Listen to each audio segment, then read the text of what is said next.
terus kita cari baik pelaku di lapangan, aktornya, siapa yang membiayai, semua akan kita cari. Saya perintahkan untuk mengambil tindakan yang setegas-tegasnya terhadap segala macam bentuk pengerusakan fasilitas umum, penjarahan terhadap rumah individu.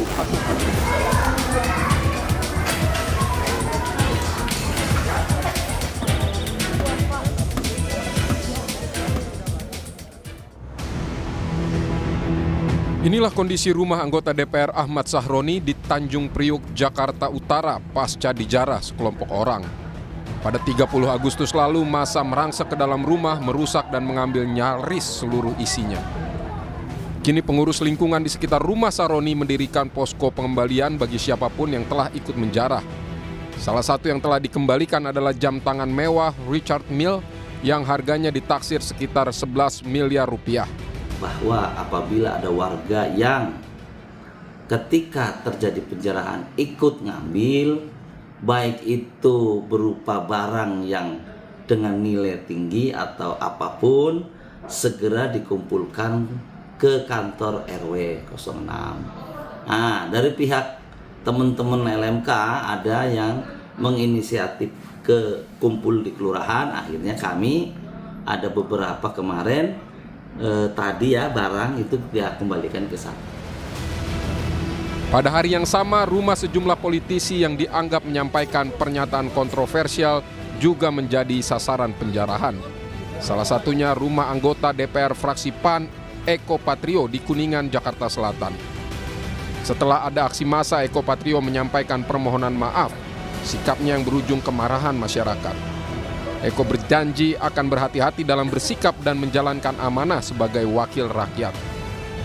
Menyampaikan permohonan maaf yang sedalam-dalamnya kepada masyarakat atas keresahan yang timbul. Tidak sedikit pun terbesit niat dari saya untuk memperkeruh keadaan. Tentunya ke depan saya akan lebih berhati-hati dalam bersikap.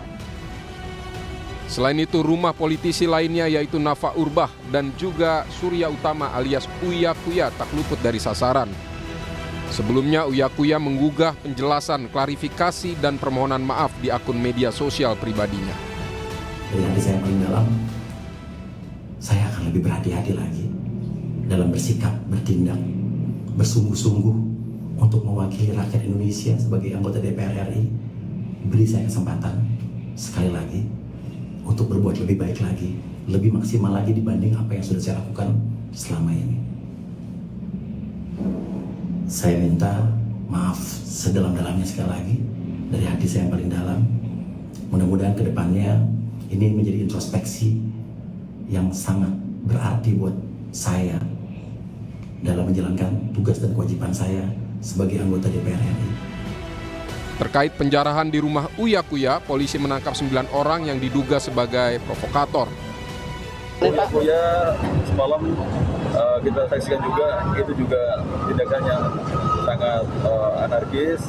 Tentunya sudah kita pisahkan antara warga dengan adanya kelompok massa yang tentunya sudah kita lakukan himbauan, namun mereka melakukan perlawanan dan kita lakukan pendorongan dan kita amankan saat ini ada 9 orang masih dalam pendalaman. Masa sendiri datang dari mana sih, Pak? Berbagai macam, ada juga dari kita, di keluarga kita, ada juga dari Bekasi maupun dari Priuk. Wakil Ketua Komisi 1 DPR fraksi Partai Golkar Dev Laksono bilang penggerudukan massa ke beberapa rumah anggota DPR sudah masuk tindak pidana. Ia meminta penegak hukum mengusut para pelaku hingga tuntas. Yang terjadi kemarin itu sudah terjadi tindak pidana, sudah penjarahan. Tentu itu tidak dapat dibenarkan dan kita serahkan kepada aparat hukum. Memang bila mana ada yang pelanggaran pidana agar diproses sesuai dengan aturan dan undang-undang yang berlaku. Bukan hanya rumah anggota DPR, Menteri Keuangan Sri Mulyani pun menjadi korban penjarahan. Menanggapi peristiwa itu, Sri Mulyani melalui akun media sosialnya menyampaikan terima kasih atas simpati, doa, dan dukungan semua pihak dalam menghadapi musibah. Dia pun menyampaikan permintaan maaf dan tetap akan melakukan perbaikan terus-menerus. Sementara itu, polisi menangkap 2 pemuda yang diduga mencuri di kediaman Menteri Keuangan Sri Mulyani pada Minggu dini hari. Mereka sempat berpura-pura mengaku menemukan barang-barang milik Sri Mulyani tersebut tercecer di pinggir jalan dan hendak mengembalikan.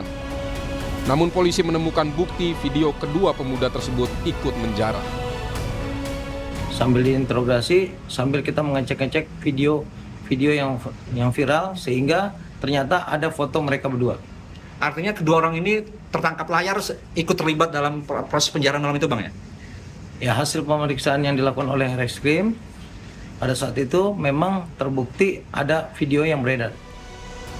Bukan hanya penjarahan, Gubernur Jakarta Pramono Anung bilang ada 22 halte bus rusak karena aksi anarkis.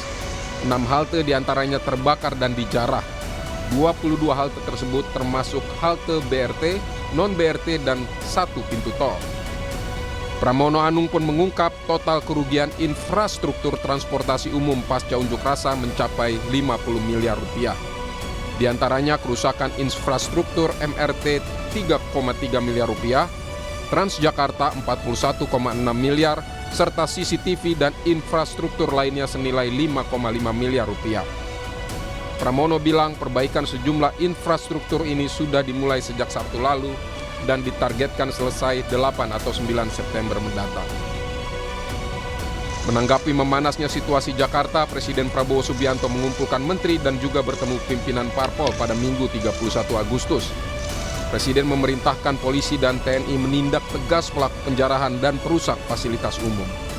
Kepada pihak kepolisian dan TNI, saya perintahkan untuk mengambil tindakan yang setegas-tegasnya terhadap segala macam bentuk pengerusakan fasilitas umum, penjarahan terhadap rumah individu ataupun tempat-tempat umum atau sentra-sentra ekonomi.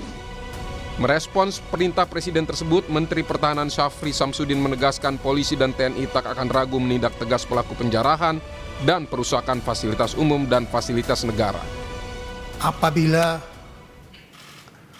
terjadi hal-hal yang menyangkut soal keselamatan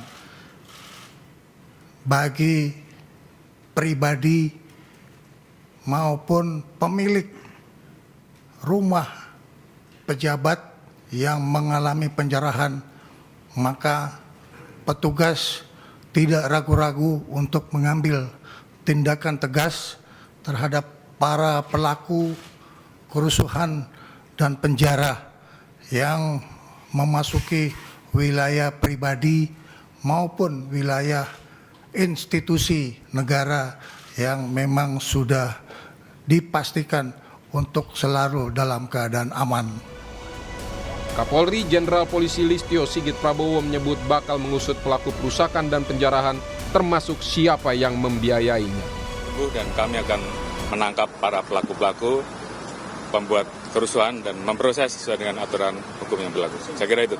Tentunya Polri akan bergerak sesuai dengan bukti-bukti di lapangan. Kita akan menarik mulai dari fakta yang kita dapat, akan terus kita cari, baik pelaku di lapangan, aktornya, siapa yang membiayai, semua akan kita cari. Negara harus menjamin kebebasan berpendapat agar saluran warga menyampaikan aspirasi tidak tersendat dan berujung anarki. Semua pihak juga harus menahan diri untuk tidak melakukan kekerasan. Sementara siapapun pelaku penjarahan harus diusut tuntas hingga ke dalangnya. Tim Liputan Kompas TV.